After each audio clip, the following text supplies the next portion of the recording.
It's just the culmination of your experience in those really fundamental years, whether that be, who your parents were, the environment you grew up in, the influences and early life experiences you had, really shaped and helped you answer some very fundamental questions that children are looking to answer as they move through the world, whether that be, is this world a safe place to be in? Can I count on people to be there for me when I need them? Mm. And the experiences you have early in life answer those questions for you. And then after that point of, around the age of 7, when we start developing our more conscious mind, like that's the underlying layer that you're building from.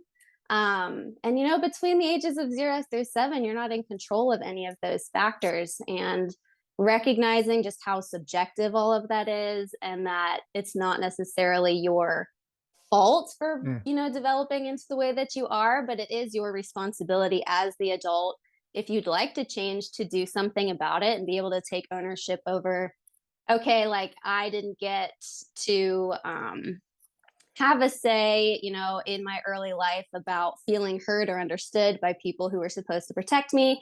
But now, as an adult, it is my responsibility to learn how to be clear with how I Mm. feel and set boundaries if I need to, and stuff like that. So just So I having love that I love awareness where of this how is that going. formation. I love that Oh, answer good. because so there's a lot of interesting things that brings up for me. Firstly, I think in a direct answer to the question, which I think you answered beautifully, is that it's almost um the way to overcome that fear of being honest with yourself is I guess what you're trying to get under is that fear is rooted in a sense that like, oh, I did something wrong. And you're kind of addressing that head on by saying, hey, it's not your fault. So like you don't have to worry about what the truth is about you, because more likely than not, you're not even really responsible for that.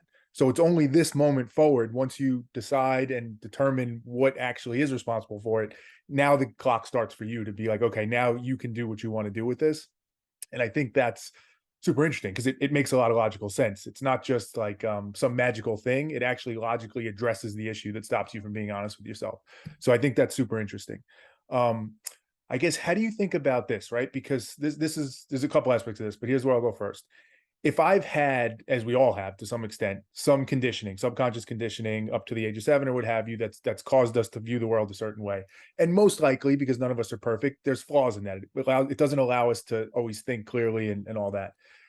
It starts to wonder, like, how do you actually get to the point to say, I want to change, I want to figure out what that is and I want to change it, because you're already dealing with kind of a flawed mind because of that Hmm. subconscious conditioning. So like it almost seems like that would be the hurdle. How do I overcome that to even get to the realization that I should do something about it? Because more likely than not, I'm going to think like everything's fine. This is just the way the world is, like no issue. So almost like, how do you step outside the matrix is kind of the question you're asking, but in a very practical way, not in an abstract way.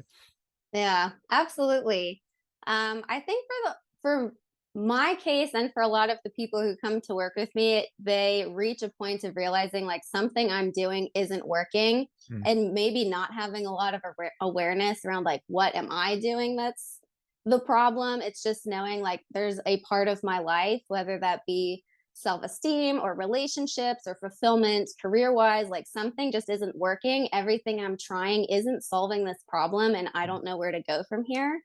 Mm. Is what kind of drives people to come to this place of like, I just need to like really take a deep look at this problem. Like I can't just keep doing what I'm doing anymore, kind of almost like a rock bottom moment of like something needs to change, and I'm willing to just commit to figuring that out, whatever that looks like. Even if it's me, yeah. So there's like an objective nature of it where you're just looking at the output and the results and saying, these aren't the results I want. These aren't the outcomes I want. Something must be off. Let's look at all of it. And I guess, and this makes sense to me. I'll say this. I don't know if you agree. It likely makes sense, firstly, to look at yourself and see, because even if you're not to blame, because I don't think that's the right word, there's the most to be learned there when you think about yourself and your past and your history. So it only makes sense to look there first and start to figure out what's going on there.